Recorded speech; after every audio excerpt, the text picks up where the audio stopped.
আজকে আলোচনা হবে ইতিহাসের দ্বিতীয় চ্যাপ্টার বৈদিক যুগ। এই বৈদিক যুগের কিছু গুরুত্বপূর্ণ প্রশ্ন উত্তর। তো আমাদের প্রথম প্রশ্ন,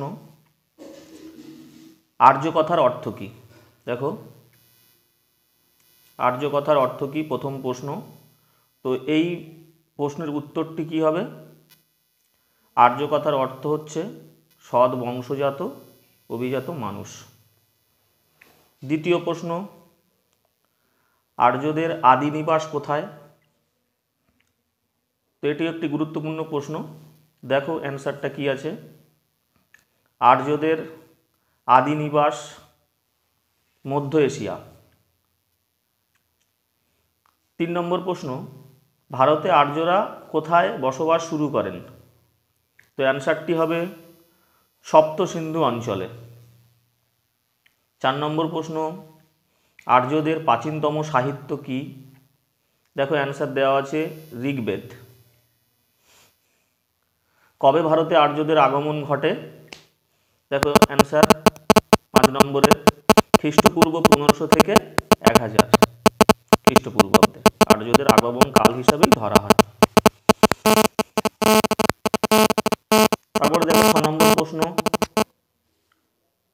কত থেকে কত খ্রিস্টপূর্বের মধ্যে ঋগ্বেদ রচিত হয়? দেখো ঋগ্বেদ রচিত হয় খ্রিস্টপূর্ব 1500 থেকে 1000 এর মধ্যেই ঋগ্বেদ রচিত হয়েছিল।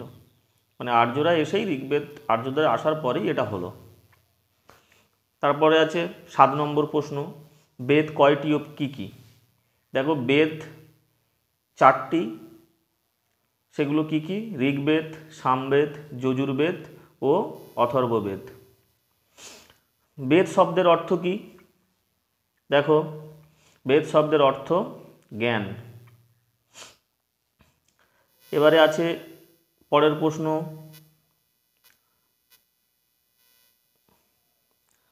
চারটি বেদের বিষয়বস্তু লেখো।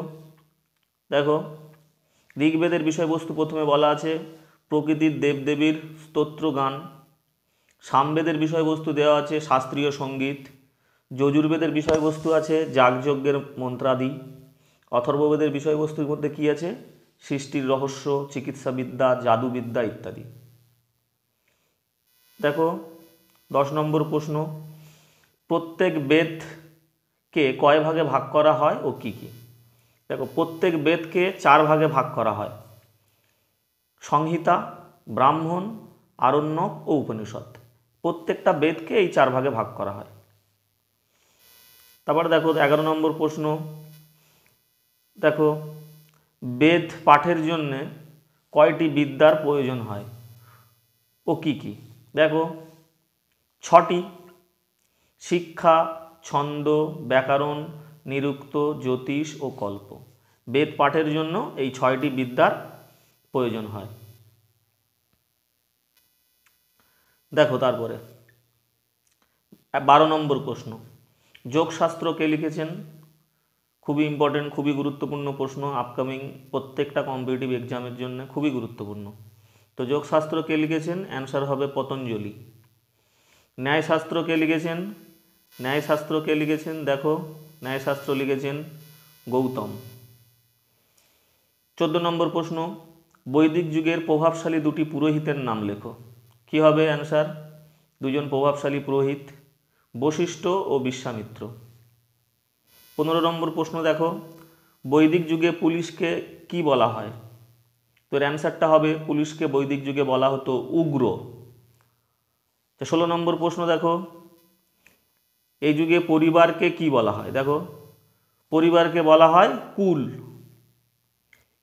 কুল কুল কুল যেটাকে আমরা বংশ বলেও জানি, তো কুলকেই বলা হতো বৈদিক যুগে, পরিবারকেই বলা হতো কুল। 17 নম্বর প্রশ্ন, দেখো চতুরাশ্রম কি? দেখো দেওয়া আছে চতুরাশ্রম হলো ব্রহ্মচর্য, গার্হস্থ্য, বানপ্রস্থ ও সন্ন্যাস।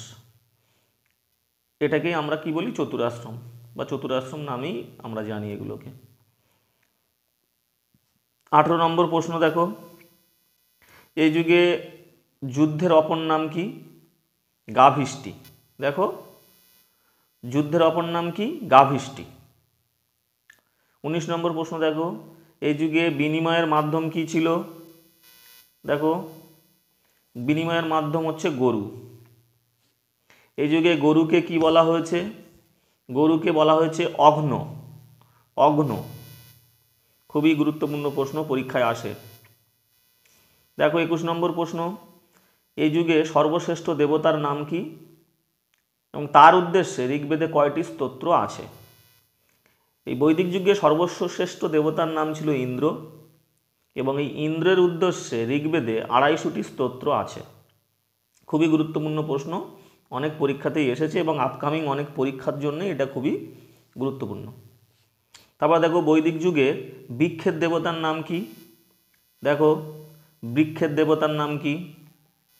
বৃক্ষের দেবতার নাম সোম। দেখো, এই যুগে নদীর দেবতার নাম কি? নদীর দেবতার নাম দেখো সরস্বতী। নদীর দেবতার নাম সরস্বতী। দেখো 24 নম্বর প্রশ্ন, পরবর্তী বৈদিক যুগের কয়েকটি দেবতার নাম লেখো। মানে বৈদিক যুগকে দুভাগে ভাগ করা হয়, একটা হচ্ছে পূর্ববর্তী বৈদিক যুগ আর একটা হচ্ছে পরবর্তী বৈদিক যুগ। তো পূর্ববর্তী বৈদিক যুগের প্রধান দেবতা ছিল কি? ইন্দ্র, অগ্নি, এরা। এবং পরবর্তী বৈদিক যুগে প্রধান দেবতা হয়ে যাবে ব্রহ্মা, বিষ্ণু, শিব। 25 নম্বর প্রশ্ন দেখো, 10 রাজার যুদ্ধ কাদের মধ্যে হয়েছিল? তো 10 রাজার যুদ্ধ হয়েছিল ভরত গোষ্ঠীর রাজা সুদাস ও অন্যান্য আরও যে গোষ্ঠী ছিল তাদের মধ্যে। 26 নম্বর প্রশ্ন দেখো, ঋগ্বেদে কয়টি স্তোত্র আছে? দেখো, ঋগ্বেদে কয়টি স্তোত্র আছে? দেওয়া আছে অ্যান্সার 1028। 27 নম্বর প্রশ্ন দেখো, ঋগ্বেদের উপবেদের নাম কি? 27 নম্বর প্রশ্ন পরিষ্কার বলা আছে ঋগ্বেদের উপবেদের নাম হচ্ছে আয়ুর্বেদ। 28 নম্বর প্রশ্ন দেখো, যজুর্বেদের উপবেদের নাম কি? যজুর্বেদের উপবেদের নাম হচ্ছে ধনুর্বেদ। 29 নম্বর প্রশ্ন দেখো, মোট পুরাণের সংখ্যা কয়টি? মোট পুরাণের সংখ্যা হবে 18টি। 30 নম্বর প্রশ্ন দেখো, মোট উপনিষদের সংখ্যা কয়টি? 30 নম্বর প্রশ্নে লাস্ট প্রশ্ন আজকে। তো মোট উপনিষদের সংখ্যা 108টি। এই যে প্রশ্নগুলো আলোচনা করা হলো বৈদিক যুগের খুবই গুরুত্বপূর্ণ প্রশ্ন এবং আপকামিং যত কম্পিটিটিভ এক্সাম আছে সব এক্সামের এগুলো গুরুত্বপূর্ণ। তো আজকে এ পর্যন্ত।